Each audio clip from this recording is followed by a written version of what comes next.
Tropical Storm Alvin starts off the 2025 Eastern Pacific hurricane season. Currently a tropical storm newly formed in the Eastern Pacific and is moving off towards the northwest, off towards the coastline of Mexico, but thankfully it will degrade into a very remnant low before it reaches that coastline of Mexico.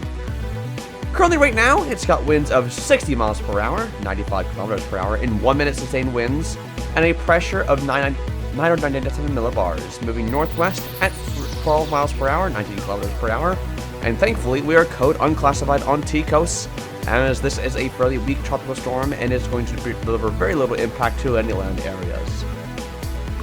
So where the storm is located right now, duly noted that this was as of 1 p.m. Pacific, these values, 328 miles away from Manzanillo, 401 from Puerto Vallarta, 496 from Acapulco, 561 from Mazatlan, and 565 from Cabo San Lucas. In kilometers, those values are 528, 645, 798, 902, and 909 respectively. All of those on the Eastern Pacific coastline of Mexico. Mainly a small wind field right now as far as the tropical storm goes at the moment.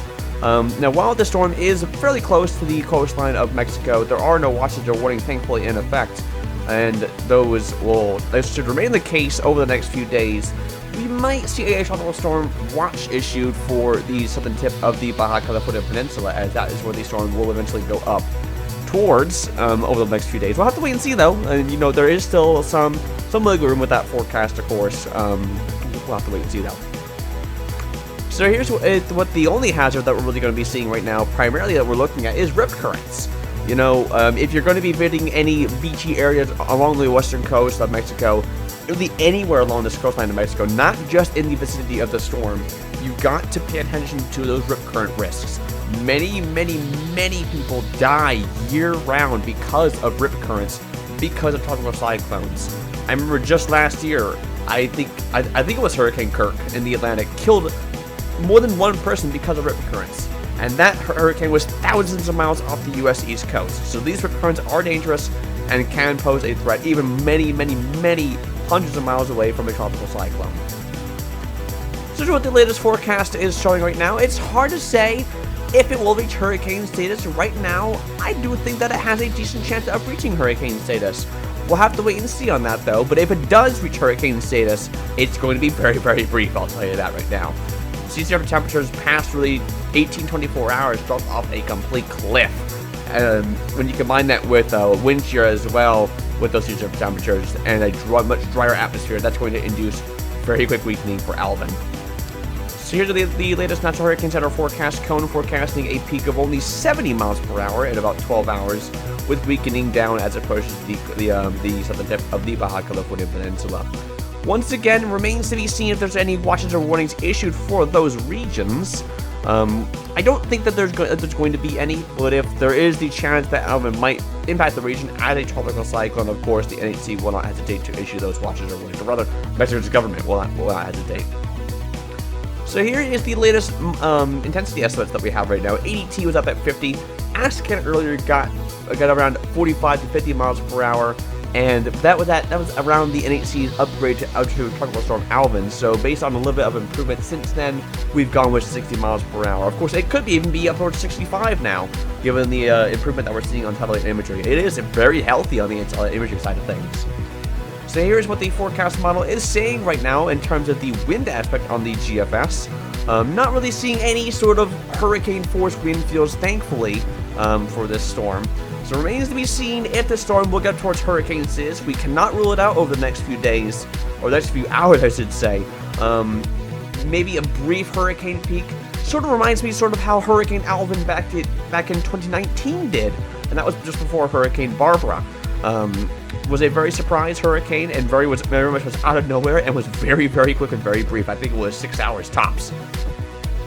So here's what we're seeing. Too massive of a risk over the next few days. You can see very near, maybe an inch or two at most here. Off the coastline here, we're going to be seeing maybe 7 to 8 inches tops, maybe 9 inches, 10 in isolated spots. In those inland regions, mainly along the coastline, maybe an inch of rainfall tops, maybe getting up towards an inch and a half. Not too much.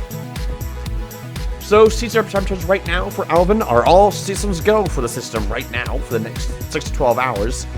Sea surface temperatures of 29 to 30 degrees Celsius. It was up to 31 whenever the system was forming over about 24 hours ago. So it's got the sea surface temperatures in the meantime to work with. But as you can see, the closer it gets to that southern tip of the Baja California Peninsula, they drop off a complete cliff. Give the Eastern Pacific a few months or so, and it'll fix that gap right on up, and we'll probably have, chances are, multiple hurricanes by then, if at least one, I guess. We're not going to be seeing too much on the surface observation plot, but need to keep an eye out for that one in the southern tip of the Baja California Peninsula as the storm goes up towards those regions. Maybe we'll get something, maybe we won't. But of course, the system might be too weak to really give us any significant observations by then. We're only forecasting the system to be up in that area with only 30 mile per hour winds, and that's a remnant low. So we're not really going to be seeing too much in terms of a significant impact up there, thankfully. But certainly it's a decent way to start off the Eastern Pacific season so far. So the tri-forecast is pretty clustered. That system is going to go up towards the coastline here. But past the 72, 96 hours, the low pressure system of Alvin should gradually degrade, mainly due to wind shear, and it should be a very, very weak low pressure system if it makes landfall on the mainline coastline of Mexico. The intensity forecasts across the models, but you see there are some that forecast a hurricane, but most of them keep it down.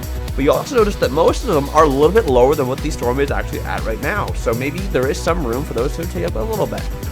Wind shear is going to rise dramatically over the next 12 to 24 hours, up towards 25, 30 knots once we get onto May 31st in terms of the UTC clock.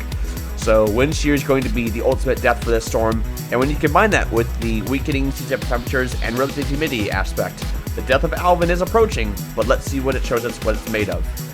Will it reach hurricane status? Maybe, maybe not. We'll have to wait and see what the storm is showing us what it's made of. My bets right now: hurricane peak might be a brief one. NHC right now going west to 70 miles per hour. So here's a look at the visible side of things on the imagery side. Looking very, very healthy, has to be said, for early season Eastern Pacific tropical storms. Normally, you'd see this kind of thing maybe in June or July. This is a very healthy storm for May here, has to be said, although it's on borrowed time.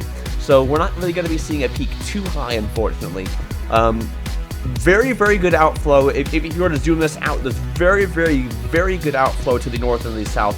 For the time being, wind shear is there. It's going up slowly for the time being, but of course it's going to right up dramatically.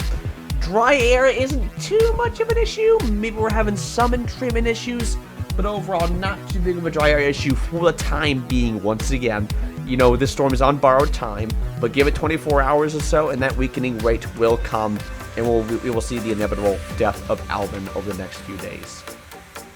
Infrared imagery showing here, showing that the cloud tops are very, very disorganized, I guess you could say. But for a Eastern Pacific tropical storm in May, not a bad look to start off the Eastern Pacific season so far. We'll have to wait and see what Alvin is made of over the next few days as it approaches the coastline of Mexico.